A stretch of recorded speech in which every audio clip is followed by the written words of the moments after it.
Buenos días, les voy a hablar sobre la psicología cultural de Jerome Bruner.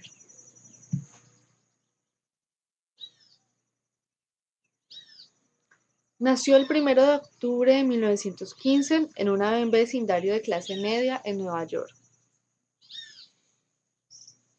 Por un desafortunado azar biológico, Brunner nació ciego y solo recuperó la vista hasta que cumplió los 2 años, lo cual se antoja un tanto irónico en alguien que años después se dedicaría al estudio de los fenómenos perceptuales.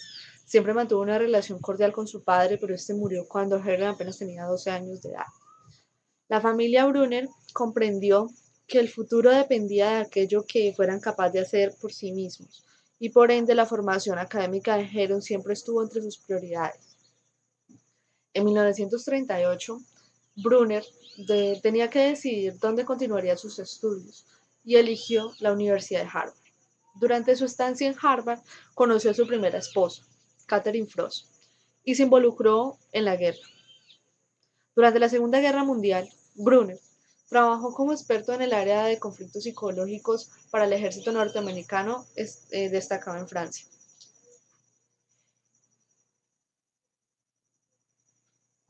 El estudio del pensamiento. Se describe como una serie de investigaciones experimentales que lo llevaron a concluir que las personas no emplean un método lógico en su razonamiento trivial, ni en la solución de problemas.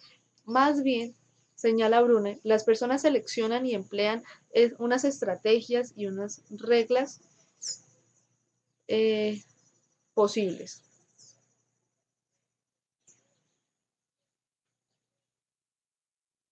A pesar de la sencillez de los procedimientos empleados por Brunner y considerando que fueron realizados en los años 50, cabe señalar que constituyeron un punto de partida para el desarrollo de este ambiguo campo que a la postre sería dominado con misión.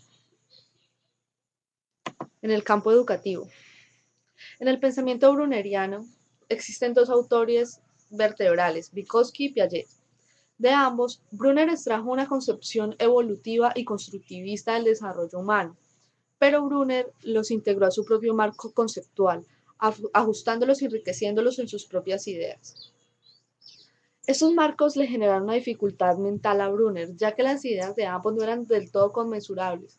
Su solución provino de una propuesta evolutiva que pretendía integrar ambos esquemas.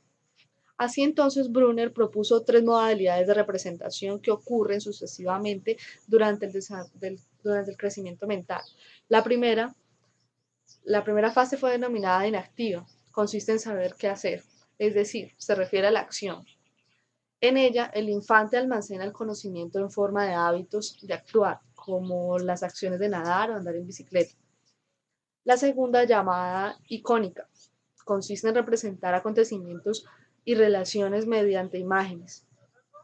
Finalmente, la simbólica es la fase que se caracteriza mediante una representación convencional o arbitraria.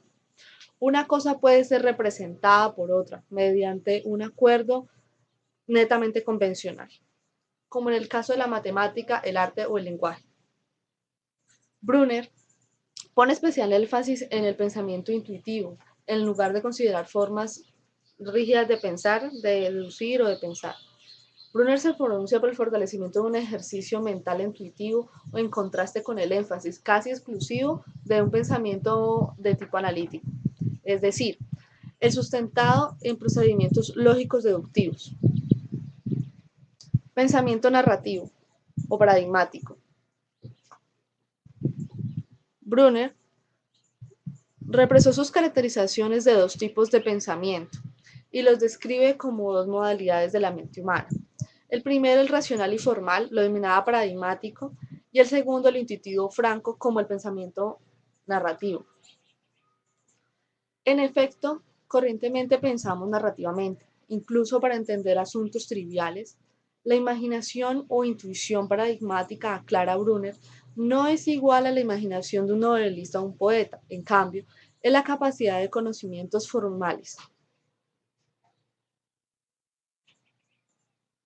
El pensamiento narrativo, por otra parte, se ocupa de las interacciones o acciones humanas y de las vicisitudes y consecuencias que marcan su transcurso.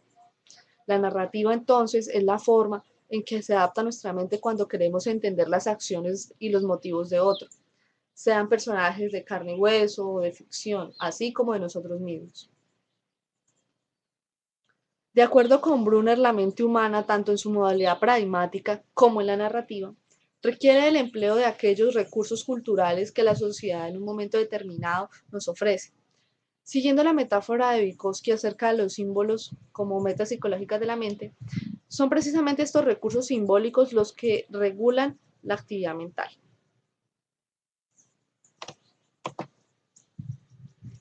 Narrativa y significado.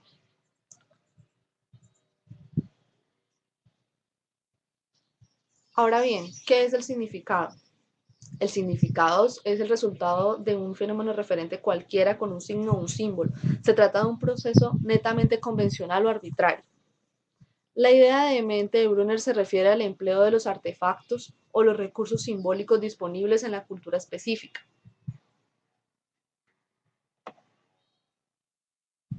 Es así fácil de advertir las afinidades entre Vygotsky y Brunner, ya que el psicólogo ruso considera que la mente no solamente se expresa en símbolos, sino que se realiza en ellos.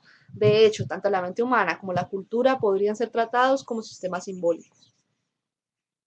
La idea de que la mente humana se cifra con signos permitió la influencia de Brunner y Vygotsky, quienes de manera independiente pero extraordinariamente convergente forjaron un marco semiótico para el estudio del pensamiento.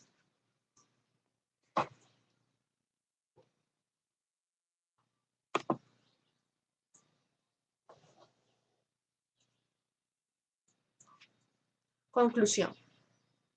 Ante este panorama, cabe esperar un buen futuro para las aplicaciones narrativas en psicología y quizás Brunner sienta que el impulso primario del movimiento cognitivo está recuperando su aire original. Muchas gracias.